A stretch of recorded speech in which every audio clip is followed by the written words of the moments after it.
हार्लीन और पृथ्ना की भावनात्मक मुलाकात, एक नई शुरुआत रात के सन्नाटे में, जब चांदनी जमीन पर अपनी चमक बिखेर रही थी। हार्लीन का दिल तेजी से धड़क रहा था। वह बरसों की जुदाई के बाद अपनी बेटी पृथ्ना से मिलने जा रही थी, जिसे वह एक उम्र से तड़पकर याद कर रही थी।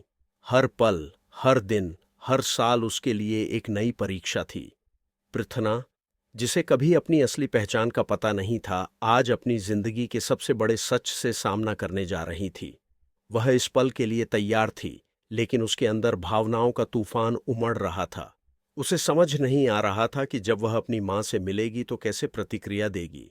हार्लीन की बेचैनी और पृथ्ना की अनिश्चितता हार्लीन के हाथों में हल्की हल्की कंपी थी।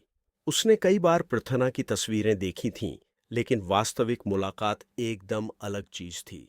वह इस पल को अपने सपनों में कई बार जी चुकी थी, लेकिन आज जब यह हकीकत थी तो दिल की धड़कनें बेकाबू हो रही थीं। क्या पृथ्ना उसे स्वीकार करेगी? क्या वह अपनी बेटी का सामना कर पाएगी?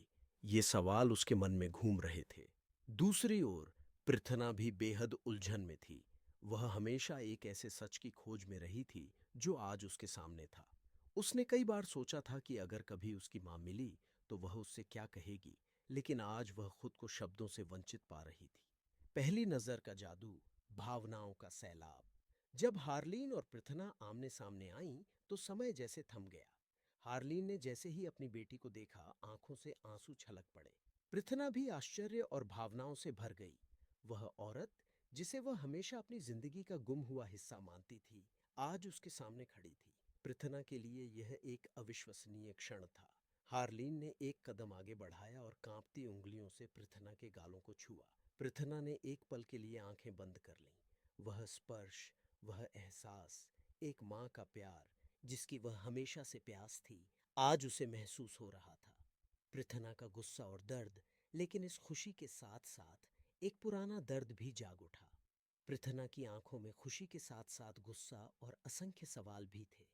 उसने पीछे हटते हुए कहा, आप इतने साल कहाँ थीं? आपने मुझे क्यों छोड़ दिया? क्यों मैं अपनी पहचान के बिना जिंदगी जीती रही? हार्लीन के लिए यह शब्द तीर की तरह थे, लेकिन वह जानती थी कि पृथ्ना का यह गुस्सा जायज था। उसने आंखों में आंसू लिए कहा, बेटा, मैंने कभी तुम्हें छोड़ा नहीं था। मैंने हर दिन तुम्हें अपने दिल में रखा, हर पल, हर घड़ी। लेकिन किस्मत ने हमें अलग कर दिया था। माँ बेटी के आंसुओं का मिलन, यह सुनकर हार्लीन की आंखों से आंसू बहने लगे, और यह देखकर पृथ्ना भी खुद को रोक नहीं पाई। वह दौड़कर अपनी माँ से लिपट गई। दोनों के आंसू एक दूसरे के कंधों पर गिरते रहे, और रौनक, जो यह सब देख रहा था, खुशी से झूम उठा। उसकी हमेशा यही ख्वाहिश थी कि पृथ्ना अपनी माँ से मिले, और आज वह ख्वाहिश पूरी हो गई थी। रौनक की खुशी और परिवार की नई शुरुआत।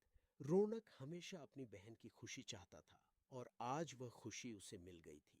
वह दोनों के पास आया और पृथ्ना के सिर पर हाथ रखकर बोला, अब सब कुछ ठीक हो गया बहन। अब तुम्हें कोई अधूरापन महसूस नहीं होगा। पृथ्ना ने रौनक को देखा और उसकी आंखों में कृतज्ञता के भाव उमड़ आए। वह जानती थी कि उसका भाई हमेशा उसकी खुशियों के लिए प्रयासरत रहा है। नया मोड़, नई उम्मीदें। यह मुलाकात केवल एक भावनात्मक पल नहीं थी, बल्कि यह एक नई शुरुआत का संकेत थी। पृथ्ना को अपनी माँ मिल चुकी थी, और हार्लीन को अपनी बेटी। वे सारी गलतफहमियां जो बरसों से उनके बीच दीवार बनी हुई थीं, आज मिट चुकी थीं। हार्लीन ने पृथ्ना का हाथ थामकर कहा, अब हम हमेशा साथ रहेंगे, कभी एक दूसरे से जुदा नहीं होंगे। पृथ्ना ने मुस्कुराते हुए आंसू पोंछे और कहा, हाँ माँ, मैं अब कभी आपसे दूर नहीं जाऊंगी। ये कहानी केवल हार्लीन और पृथ्ना के मिलने की नहीं, बल्कि प्यार, बलिदान और तकदीर के एक अद्भुत सफर की दास्तान थी। यह वह क्षण था जहां प्रेम ने सारी दूरियों को मिटा दिया और एक नए भविष्य की नींव रखी।